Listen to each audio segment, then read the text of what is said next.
Okay, in this video, I'll describe the mechanical advantage of a dual pulley system and provide an analysis for my test of the dual pulley system that I made. So here in a single pulley system, the only thing that the pulley does is change the direction of force. So if you have the object, you have the weight of the object going down, and the force supplied, or the tension, is going to be equal to the weight of the object, the tension that is supplied by the force applied. However, in a dual pulley system, you have the same free body diagram on the object itself, but you also introduce a free body diagram on the moving pulley, which has the tension going down provided by the weight of the object, but this time you have two tensions going up, one provided by the tension in the string attached to the top of the dual pulley system, and one tension supplied by the actual applied force. Now, since you have two forces going up, you can assume that the force applied, which is what the scale reads, will be half of what it would be with just a single pulley.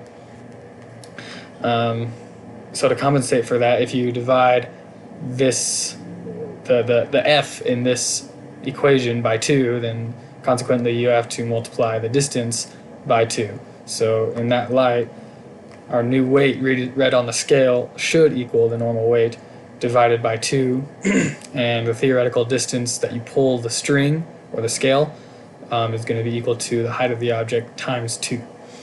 So here's my data that I measured and the analysis for it. Let me move that out of the way.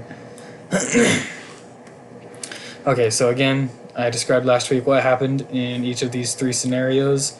The normal weight versus the initial scale level final, the change in the scale level, and the height of the object, and the final reading on the scale after I pulled it down.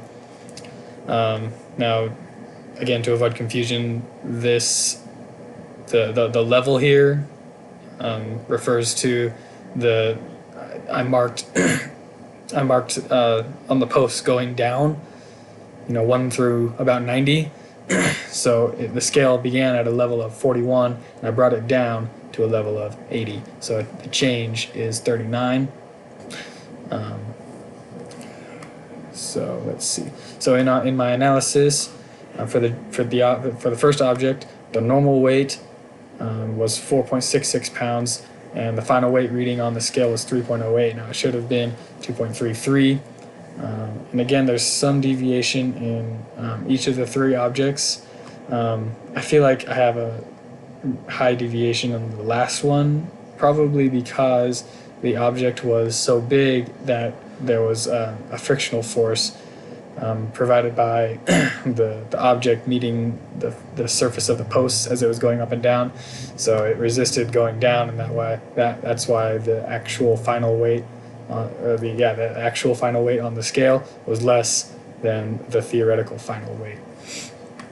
The heights were pretty consistent with what the theoretical levels should be versus the actual levels. Again, I feel like in the third object,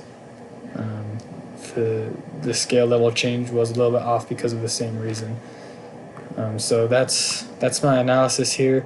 Everything was pretty consistent, except for that object number 3 was really off. I should have either made the pulley system bigger in general or chosen a smaller object to go for it. But that's my analysis for this week. Thank you.